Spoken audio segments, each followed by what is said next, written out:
Magandang gabi mga masters, bali ngayon po ay 3 videos po ma-upload ko po sa aking YouTube channel. Tama nga mga masters, 3 videos nga po ma-upload ko po. Yon, what's up mga masters? Nandito na naman tayo sa panibagong araw, panibagong kabanata na naman ang pagsasama-samahan natin ngayon guys.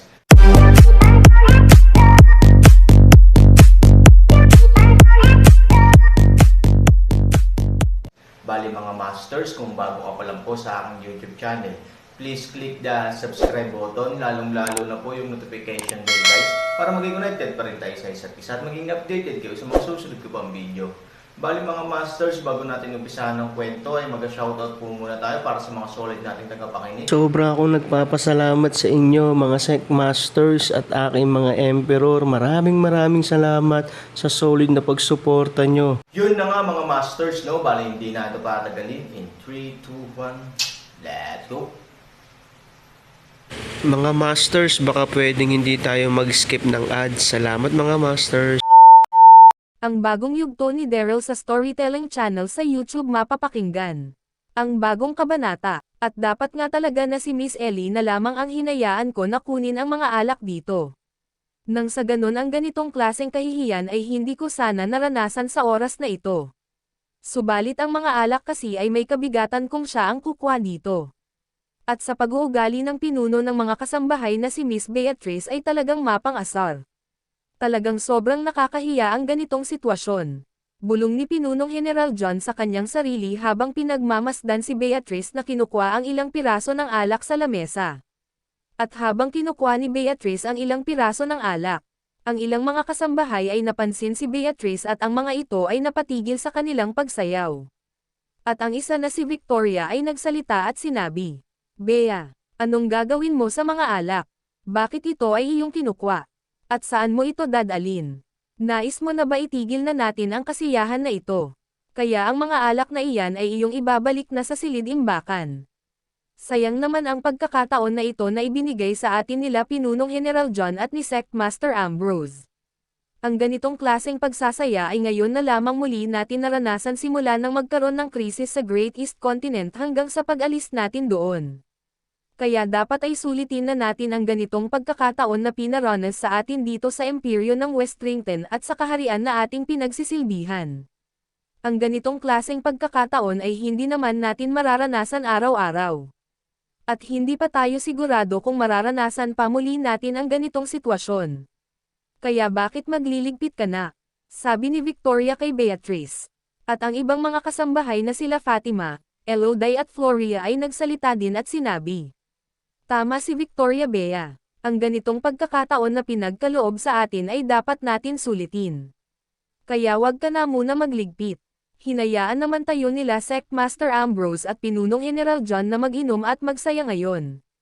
Binigyan nila tayo ng pahintulot na gawin ang ganitong kasiyahan. Kaya itigil mo na muna ang pagliligpit at ang mga alak na iyan ay iyong ibaba sa lamesa muli. Sabi ng mga kasambahay na sila Floria, Fatima, at Elodie. Nang marinig ito ni Beatrice ito ay napakamot ng ulo. At si Beatrice ay nagsalita at sinabi, "Kayo, dahil madami na kayong nainom na alak ngayon, nakalimutan nyo na tawagin akong miss. Huwag nyo kalimutan na ako ang pinuno nyo. Kahit na kayo ay mga lasing na ay maaari parent kayong makatikim sa akin." Sabi ni Beatrice. Nang marinig ito nila Victoria, Floria, Fatima at Elodie. Ang apat ay mabilis na lumapit kay Beatrice at hinawakan ang mga braso nito at nagsalita sa malambing na tono at sinabi, "Patawad Miss Beatrice. Hindi namin nakalimutan na ikaw ang magiting namin pinuno na naglilingkod sa napakalaking kaharian na ito sa Westrington na pagmamay-ari ni Emperor Daryl. Ikaw ang pinaka-the best na pinuno kahit mula noon pa na tayo ay mga kasundaluhan. Ikaw na ang ninanais namin na maging pinuno noon pa man. Dahil ang pinuno natin noon nang tayo ay mga kasundaluhan pa ng Great East Continent. Ay parang hindi isang pinuno kung umasta. At ang pinuno na iyon ay mas daig mo pa siya at ikaw talaga ang nararapat na maging isang pinuno namin noon. Kaya wag ka nang magalit sa amin. Tanging nais lang namin Miss Beatrice ay sulitin ang pagkakataon na ito." Sabi ng mga kasambahay na sila Floria, Fatima, Florida, at Victoria sa tono ng naglalambing kay Beatrice habang nakahawak ang mga ito sa braso ni Beatrice. At sa tapat ng pinto sa loob ng silid hapagkainan, nakikita ni Pinunong General John ang nangyayari at naririnig niya din ang mga sinasabi ng mga kasambahay. At si Pinunong General John ay napabulong sa kanyang sarili at sinabi, ang mga dating kasundaluhan ng Great East Continent na ngayon ay mga kasambahay na lamang dito sa kaharian ni Emperor Daryl. Ay talagang labis din nakakaawa, hindi ko man alam kung anong hirap ng kanilang pinagdaanan sa pag-alis nila sa Great East Continent. At bago pa sila matagpuan ni General Hyper at Dallon dito sa Westrington. Ang ganitong simpleng kasiyahan at pag-inom ng mga alak ay talagang labis na nakapagbigay na sa kanila ng lubos na kasiyahan. Bulong ni Pinunong General John. At si Pinunong General John ay nagpatuloy sa pagbulong sa kanyang sarili. At huwag kayong mag-alala, hindi ko hahadlangan kung nais niyo muli magsaya sa mga susunod na araw. Magiging maluwag ako sa inyong lahat upang maranasan nyo muli ang masiglang pamumuhay. Hindi ako magiging hadlang sa magiging kasiyahan nyo habang nandito kayo sa kaharian ni Emperor Daryl upang magsilbi. Bulong ni Pinunong General John sa kanyang sarili.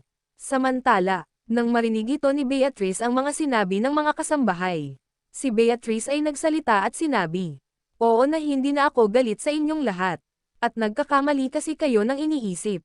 Hindi ako nagliligpit, at hindi ko din sinabi sa inyo na itigil na natin ang kasiyahan na ito. Dahil tama kayo, ang araw na ito ang araw na muli natin naranasan ang ganitong klaseng kasiyahan, kaya bakit ko ito ipapatigil na? Sabi ni Beatrice, nang marinig ito nila Fatima, Victoria, Elodie at Floria. Ang mga ito ay sabay-sabay muling nagsalita at sinabi, kung ganun Miss Beatrice, saan mo dadalin ang mga alak na iyong kinuha? Bakit mo ito dala-dala? Sabi ng mga kasambahay. Nang marinig ito ni Beatrice, ito ay napakamot ng ulo at sinabi, ang Pinunong General na si Pinunong General John ay nais kumuha ng ilang piraso ng alak na ito. Ito ay dadalin niya daw sa mga general. Kaya ang mga alak na ito ay dadalin ko kay Pinunong General John ngayon. Sabi ni Beatrice. Nang marinig ito ng mga kasambahay, sila ay labis na naguluhan at si Victoria ay muling nagsalita at sinabi, Miss Beatrice, paano mong nasabi na si Pinunong General John ay nagnanais kumuha ng alak ngayon at ito ay dadalin niya pa sa mga general? Paano mo nalaman iyon kung hindi ka naman umalis at lumabas ng silid hapagkainan kanina? At hindi naman bumalik dito si Pinunong General John para mag-utos. Sabi ni Victoria. Nang marinig ito ni Beatrice, ito ay napakamot ng ulo at sinabi, tignan nyo, dahil sa sobra nyo din pagsasaya kayong apat ay hindi nyo namalayan na ang Pinunong General na si Pinunong General John ay bumalik ngayon sa loob ng silid hapagkainan. At ngayon ay nakatingin siya sa atin at baka ang ating mga sinasabi kanina pa ay kanyang naririnig. Tumingin kayo sa harap ng pinto. Nakatayo ang Pinunong General na si Pinunong General John at inaantay ang mga alak na ito. Sabi ni Beatrice. Nang marinig ito nila Victoria, Floria, Elodie at Fatima, sila ay napatingin sa direksyon kung nasaan si Pinunong General John na nakatayo. Sa pagtingin nila, nakita nga nila si Pinunong General John ay nakatingin sa kanilang lahat. At si Victoria at Fatima ay napatingin sa kanilang mga dibdib na tanging suot-suot lang nila na pang-itaas ay ang takip sa kanilang mga dibdib. At ang kanilang mga dibdib ay kanilang tinakpan ng kanilang mga damit. Hindi agad nila ito naisuot dahil sa sobrang pagkagulat at pagkaiya. At agad-agad na namula ng husto ang magandang mukha nila Victoria at Fatima. Nang makita nila na si Pinunong General John ay nakatingin sa kanilang lahat.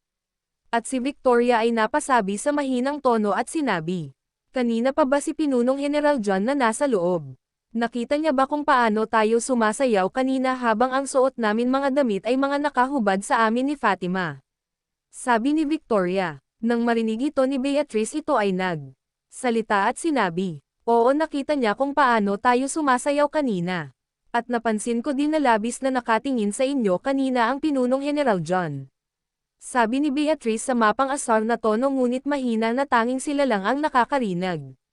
Samantala, nang mapansin ni Pinunong General John na tinakpan ng dalawang kasambahay ng damit ang kanilang mga dibdib. At nang mapansin niya ang limang kasambahay ay nagbubulungan, si Pinunong General John ay labis na nahiya muli at ang mukha nito ay muling namula. At si Pinunong General John ay agad-agad na tumingin sa ibang direksyon. At si Pinunong General John ay napabulong sa kanyang sarili at sinabi, nako, baka ano ang isipin ng mga iyon? At ano ang kanilang binubulong sa isa't isa? Mukhang masama ito para sa aking image. Nako talaga, bulong ni Pinunong General John. Samantala, si Beatrice ay muling nagsalita at sinabi. Ang Pinunong General John ay nag-aantay na kanina pa. Dadalhin ko na ang mga alak na ito sa kanya at upang makaalis na siya at mapagpatuloy na natin ang kasiyahan. Sabi ni Beatrice, nang marinig ito ng ibang mga kasambahay. Sila ay tumugon at sinabi. Sige na Miss Bea, dalan mo na kay Pinunong General John ang mga alak na iyan. Nakakahiya nakita niya tayong ganito lalo na kami ni Fatima ay wala pang suot-suot na damit. Sabi ni Victoria. Yun na nga mga masters, no? Bali panibagong kabanata na naman yung natapos natin ngayong gabi.